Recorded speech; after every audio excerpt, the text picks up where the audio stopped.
You hate ads? I hate ads. You know what I like? Patreon.com/Inkdependence keeps this blog ad-free. Hello folks, welcome to Inkdependence. I'm Mike, and this is an ink from the Birmingham Pen Company in Pittsburgh, PA. And you can see it's got a nice clean white box. A little bit of copper foiling there for the name, which really goes in the lights, huh? Cool, right? There is no name of the ink on any of their boxes. You just get them like this. And so I take my label maker and I make myself a label so I can tell these apart in my ink cabinet. And then I got the idea from my friend Brad, the Pen Addict Dowdy, to just go ahead and smear some of the ink on here. And that might work for some of them, but this one, it just kind of looks gross. I don't like that. I like the ink much more than I like that little smear. So let's look at this bottle.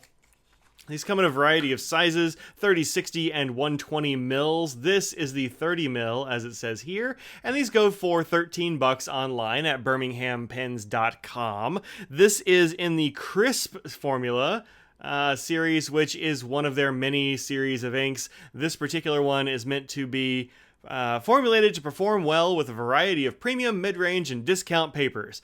And we'll have to see how it does. We'll see that here pretty soon. I will say this works better than the Swift formula, which are very, very wet, and they're supposed to flow really well, maybe too well, as in the case of saltwater taffy and some others I've tried. But this one, I think, is better than that for the pens that I have used it in. So let's take a look at this ink. Stormwater Runoff is a really interesting color of ink here. As you can see, look at that. That's a neat color. I actually have this in the part of my Colodex that is labeled Weirdo Green Browns.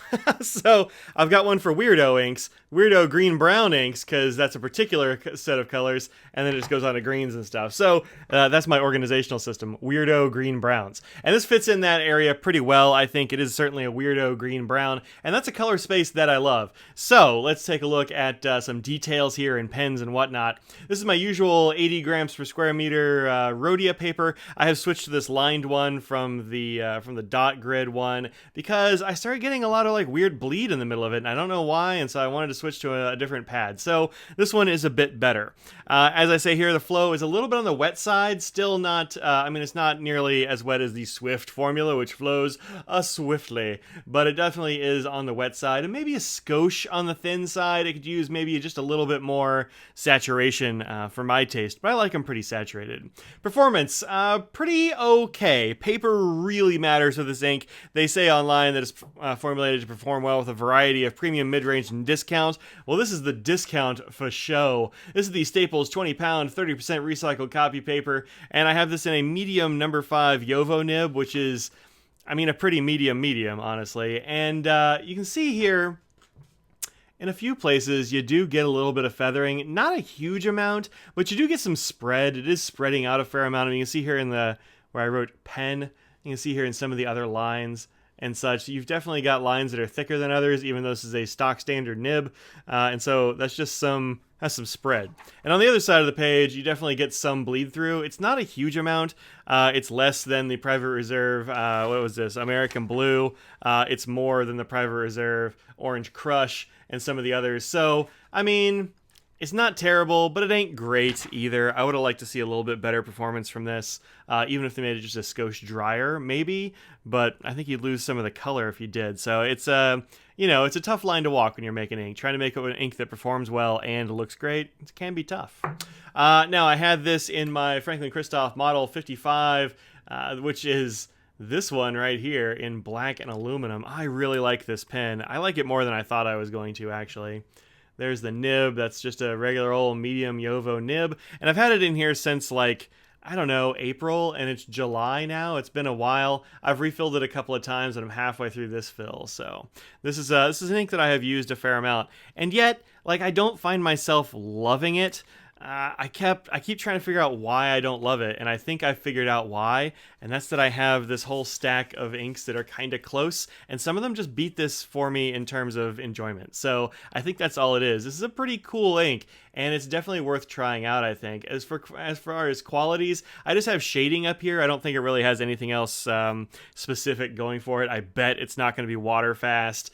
or anything like that. So let's go ahead and get some water on it. Then we'll take a look at it on some different papers, some chromatography, some comparisons, all of that. There we go. Get a little water on there. That's enough water. Thanks, trusty syringe. Got a little bit of a swish. Actually, it's doing way better than I thought it was going to. So that's kind of cool. I like that. Let's go ahead and mop it up. You always want to blot. Always remember to blot. Otherwise, just make the problem worse. All right, really interesting. Really interesting. So, you can see, like, the green came up, but you're actually left with... There we go. You're actually left with, like, kind of a gray. Like, it looks like I wrote with pencil there now. That's really interesting. I wasn't exactly expecting that, although I should have been. You never know how these things are going to work out. But here... Water on my desk now? Man, it's a whole thing. But here is the chromatography for this ink. And yeah, that pencil-y bit that was left over, that's certainly what's here at the bottom. And that didn't go anywhere, so that's kind of cool. Maybe I just add a little bit to this up here. Shading, comma, ink wash?